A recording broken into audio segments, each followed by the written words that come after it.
G'day, it's Joel Rasmussen from Southern Cross Combat, and I'm here backstage at the Eternal 90 weigh-ins talking to Mr. Ben Johnston. Ben, thank you very much for the time. Congratulations on the retirement. You are the former Eternal middleweight champion. Is that weird to hear? A little bit, yeah. So it's funny because I haven't actually heard people say it too many times until today. Heard it like 3 or 4 times today, but it's good, man. It feels right. It feels right to have done it and close the books on it. You know, get out while the getting's good. You know, like not get out while the stocks are trending downwards. You know, so obviously I would have liked to have kept going and seen where it went if I could get in the UFC, but it's not an option, and I'll do something else. You shared a post where you kind of went through it all on your social media, but I do want to talk about it, and I want to ask, as you kind of said there, you got feedback from the UFC, and they were like, we're not really looking for this at the moment, and you decided. When did you get that feedback, and from hearing that, how long did it take for you to go, well, if I can't do this, then I don't want to do it anymore? No, I had sort of made that decision already, bro. Like, I'd always said that if it wasn't the UFC, I wasn't going to do it. I actually got offered a fight on One Championship. Not like the One Championship directly contacted me, but a manager said, hey, I've got this fight, do you want it? And I was like, no, it's not what I'm after. I'm chasing the UFC. So, yeah, I'd sort of made that decision. So when it came back that, no, we don't have any plans. And I was like, all right, cool. The next day I retired. So it was literally one day later? Yep. Yeah, that's right. Had you spoken to family, friends about it? Yeah, I had the whole way along, you know, like the guys that were close and the guys in the team, you know, the guys that are under me, because they're all sort of wondering as well, the fighters of like what's going on, and I'm sort of just keeping them in the loop as much as I can.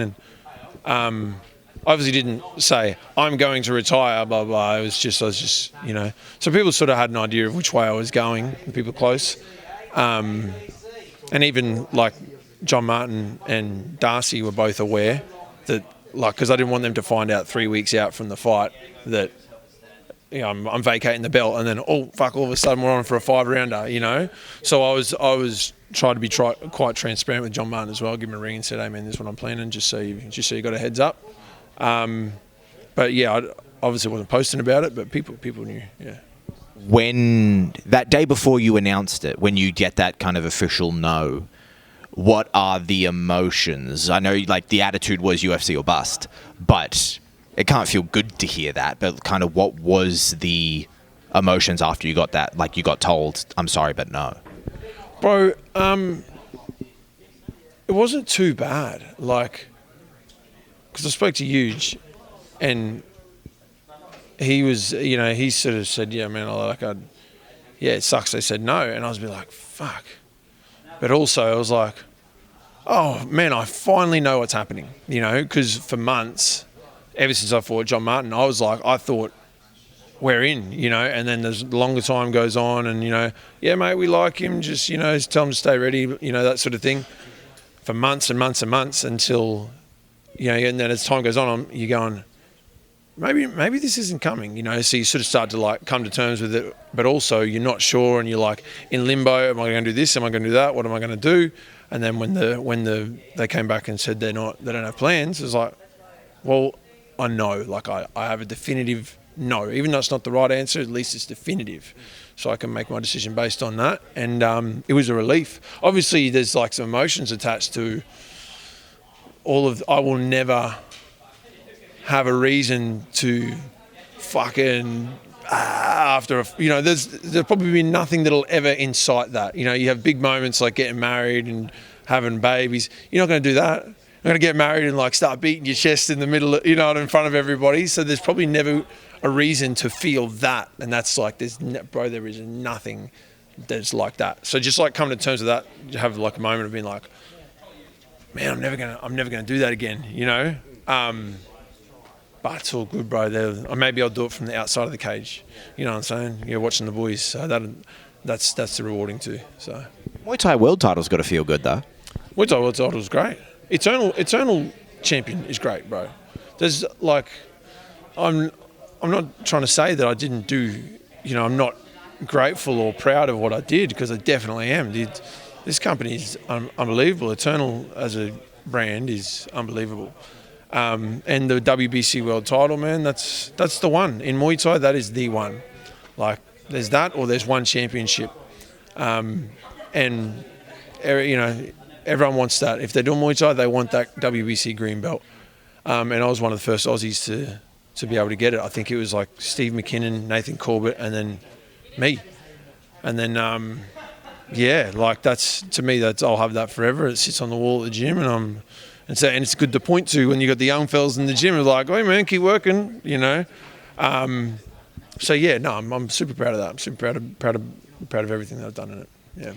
I'd love to hear your thoughts on. I feel like there's been a shift in the world as MMA has grown. As a man who had climbed the mountain of Muay Thai and a man who was climbing the mountain of MMA, what do you make of this? Do people, as a guy who owns a gym, who's a head coach, who's training people, do people come in going like, I want to be a Muay Thai fighter? Or does everyone walk in and be like, I want to do MMA, I want to MMA now, MMA? It's definitely shifted more towards MMA.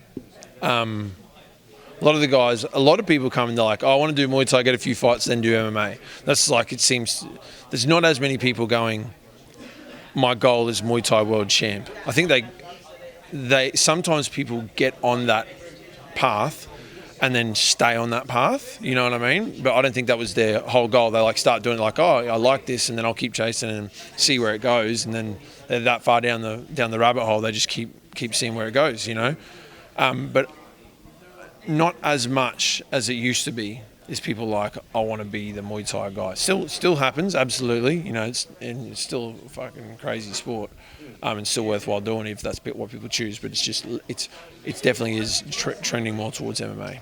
Why do you think that is? Because the thing that more casual fans critique MMA about is the grappling. I think the casual MMA fan is actually a Muay Thai fan. They just don't know that they're a Muay Thai fan. It's true, bro. It's just there's more opportunity, man. There's more opportunity. How many Muay Thai world champions can you name? You? Yeah, you know what I mean? Yeah. Yeah, so at the end of the day, young fellas, I mean, everyone's looking for respect. Get a bit of respect. Nothing says respect like being a UFC champion, you know what I mean? Or even just being an MMA fighter when you're a young fella, you're 17, 18 years old. Young guys do all sorts of stupid shit to gain respect from their peers. This is one of the safer ways you can do it. You know what I'm saying? I think that's why. When in a young guy's mind, which one is cooler and which one's going to make me seem cooler, it's probably MMA. Yeah. Talking about one of those young fellas, not quite as young as 17 and 18, but Darcy Vendy is fighting this weekend for that belt. I was fortunate enough to talk to Darcy this morning, so I've got his thoughts on things. But you're his coach. What are your thoughts on Darcy fighting for this title? I think he'll go well, bro. Yeah, I think Darcy will do well. Darcy's very thorough. He trains hard. He's unbelievably talented as well. But more importantly, he trains hard. Yeah, no, it's going to be a good fight, man. John Martin's a dangerous guy. John Martin can catch anybody, But I think Darcy's done his due diligence. So, yeah, I'm looking forward to it, bro. It's going to be a good fight. Yeah. I talked to Darcy about this morning. I feel it's a very unique situation. At least I don't think so. A lot of fighters don't have the situation where their coach or their teammate has fought the guy that they're fighting. You can have people, oh, this guy kind of does this, kind of does this. You're the benchmark. You're the guy who's been like, I've been in there with him most recently, So you're the guy who knows what it's like. How has that been when you're coaching a guy and you can be like, well, this is exactly kind of what happens? How has it been to prepare for an opponent that you have fought before? It's definitely handy, to be like, I felt this, I felt that. It's definitely handy, but you always also have to take into account like my strengths and weaknesses, Darcy's strengths and weaknesses, my body type, and his body type, and they are different. So you can't just plug and play an exact blueprint. There's things that you can take and say, this, I feel like this would work, this worked for me, this would work for you, or you're good at this and I feel like he's whatever, So it's definitely been handy in terms of like planning. Definitely handy. And now kind of wrapping it up with me, I thank you very much for the time. You're going from fighter coach to now coach. How is it to have, I don't want to say free time, but now it's different time and the allocations are different. How are you finding just being a coach now? Good, bro. Yeah, I'm enjoying it. Like I feel like the sessions are far more productive, because before I'm like having to go, all right, well, I need to do this, this, this, and this, because there's always the next fight. So even though you're trying to move everybody along, you take priority because you're going to be fighting again whenever, Now that I don't have to worry about that, it's like you can bring everybody up. So rather than trying to go like, all right, I'll get ahead and then I'll try and drag everyone along, it's like, let's all do it together. And then funnily enough, because I'm analysing what everyone else is doing and what's working and what's not working, I've got a bigger sample size. Like I've got a bigger data pool to critique and analyse.